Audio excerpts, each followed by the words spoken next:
S'il y avait quelque chose que mon père nous ait appris par-dessus tout, c'était la vérité, l'intégrité et l'honneur. Papa est probablement l'homme le plus honnête du monde. Et je ne dis pas cela parce que c'est mon père, c'est juste la vérité. Avant de continuer avec l'histoire, n'oubliez pas de cliquer sur la cloche de notification afin d'être notifié à chaque vidéo postée. Que Dieu vous bénisse.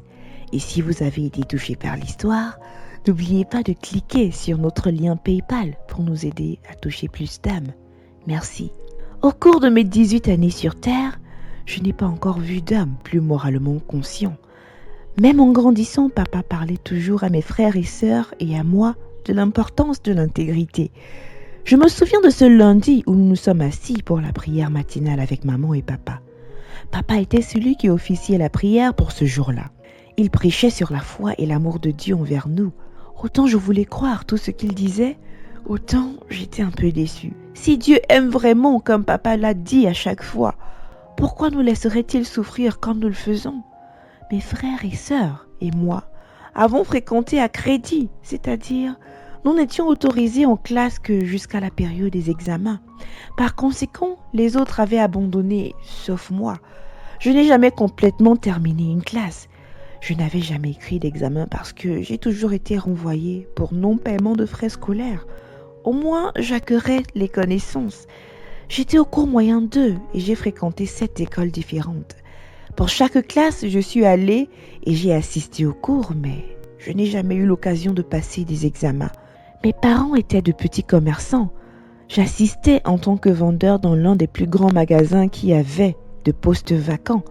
D'autres fois, je poussais des brouettes et je transportais des marchandises de l'intérieur à la route et j'étais payée. C'est cet argent que j'ai économisé pour acheter du matériel scolaire.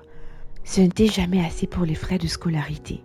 Papa avait déjà décidé que nous allions rejoindre l'entreprise familiale et vendre sur le marché. Il n'y avait pas grand-chose à vendre. Alors papa enseignait la fidélité et l'amour de Dieu envers nous. C'était difficile à croire. Mais là encore, c'est Dieu. Qui suis-je pour l'interroger ? Ce matin-là, alors que papa prêchait, nous avons été brutalement interrompus par une série de coups à la porte. « Ouvrez cette porte ! Ouvrez cette porte immédiatement !» C'était notre propriétaire. Ah non, pas lui. Papa n'avait pas payé le loyer durant toute l'année dernière. Nous vivions littéralement à crédit. Monsieur le bailleur était venu avec 3 militaires pour venir emmener papa en cellule. Ce matin n'était pas le meilleur pour nous. Nous nous sommes tous joints à implorer la miséricorde du bailleur. Notre propriétaire n'en avait rien à foutre de tout cela. Les militaires ont traîné papa dehors et l'ont mis dans la voiture. Toutes nos supplications tombaient dans les oreilles d'un sourd jusqu'à ce que j'ai crié et que je dise au propriétaire que j'avais de l'argent à donner en échange de la liberté de papa. Heureusement, il a accepté.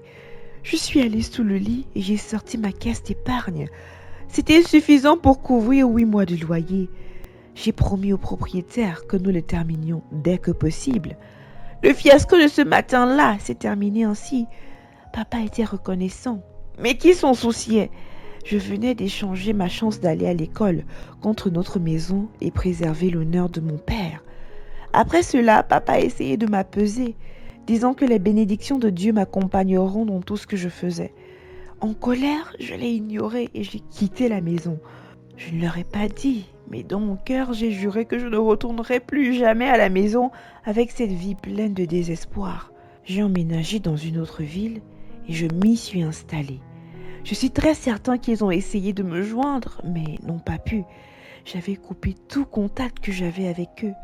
Pire encore, j'ai reproché à Dieu de m'avoir envoyé dans ce genre de famille. Je me suis lancée dans la construction et j'ai acquis quelques compétences. Toujours dans l'esprit d'épargne, j'ai travaillé et j'ai économisé de l'argent pour démarrer une entreprise. J'étais déjà trop grand pour retourner à l'école. Je n'ai pas gardé contact avec ma famille pendant presque 1 an. La vie pourtant allait bien pour moi. J'avais enfin créé ma propre entreprise. J'ai laissé les travaux de construction pour me concentrer dessus. Ma boutique a continué de s'étendre.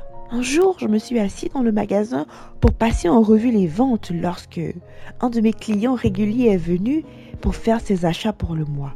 Nous avons commencé à parler et il m'a dit qu'il avait récemment obtenu une promotion au travail et que sa famille se portait très bien. Puis le reportage de midi a commencé à la télé et c'était mon père à l'écran. Je ne pouvais pas en croire mes yeux. J'ai augmenté le volume pour entendre plus. Selon le reportage, papa avait été expulsé vers le pays et était utilisé comme référence pour d'autres personnes qui voyageaient hors du pays sans document valide. Quand papa a-t-il voyagé? Comment avait-il même eu de l'argent pour voyager? Je me suis promis de devoir leur rendre visite un peu plus tard. À la fin de la semaine, j'avais tout mis en ordre à la boutique. J'ai acheté des produits alimentaires, un sac de riz, des tubercules d'igname, du sel, des assaisonnements, de l'huile végétale, des pâtes alimentaires et des produits ménagers, puis de l'argent. Je suis arrivée à la maison avec ces choses et ils étaient vraiment heureux de me voir. Après m'être installée, je suis restée dans le salon avec papa pour discuter. J'y ai expliqué tout ce que j'avais fait depuis mon départ. La boutique, l'expansion et le progrès. Tout était tellement agréable. Ensuite, j'ai demandé à papa ce qui s'était passé par rapport aux nouvelles à la télévision. À la façon dont papa s'agitait, je pouvais dire qu'il n'était pas à l'aise de raconter cette histoire en particulier. Récemment, je me suis rendue à Valence, en Espagne, pour une offre d'emploi. Quelques jours après le début de mon séjour, j'ai trouvé une enveloppe contenant de l'argent d'une valeur de 4 250 € dans l'une des rues de Valence. La raison m'a fait choisir de jouer le héros et d'emmener l'enveloppe contenant l'argent à la police et de la remettre aux policiers. Les officiers et tout le monde autour de moi a été surpris. Ils m'ont applaudi et j'y pensais que c'était le moment que j'attendais. Mais je me trompais. Le policier, en échange, m'a alors demandé de faire une déposition. C'est à ce moment-là qu'ils m'ont demandé de présenter mes pièces personnelles. Le policier a alors découvert que je n'avais pas de carte de séjour pour prouver que je vivais légalement en Espagne. Alors j'ai été immédiatement mis en garde à vue. Malheureusement, la semaine où vous avez appris la nouvelle, c'était après mon retour au pays. J'ai été expulsée en Afrique et bannie pour plusieurs années de l'Espagne. J'ai eu pitié de papa. Il aurait probablement le sentiment d'être un échec en tant que père. Papa, je veux que tu saches que nous sommes fiers de toi.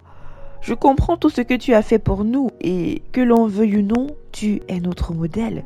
Je te regarde et je vois un homme qui aime Dieu. Je te regarde et je vois un homme qui aime sa famille et qui sacrifierait n'importe quoi pour cela. J'apprécie vraiment ça, papa.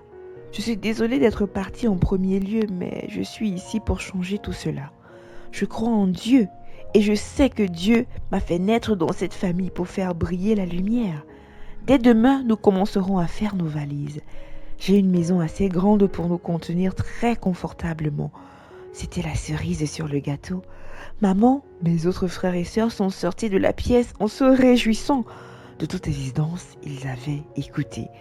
Maintenant, je ne sais pas si papa devrait être bâmé pour avoir remis l'argent ou non, mais je sais qu'il vaut la peine d'être honoré. J'aime ma famille et j'aime Dieu pour la façon dont mon humble personne a élevé ma famille.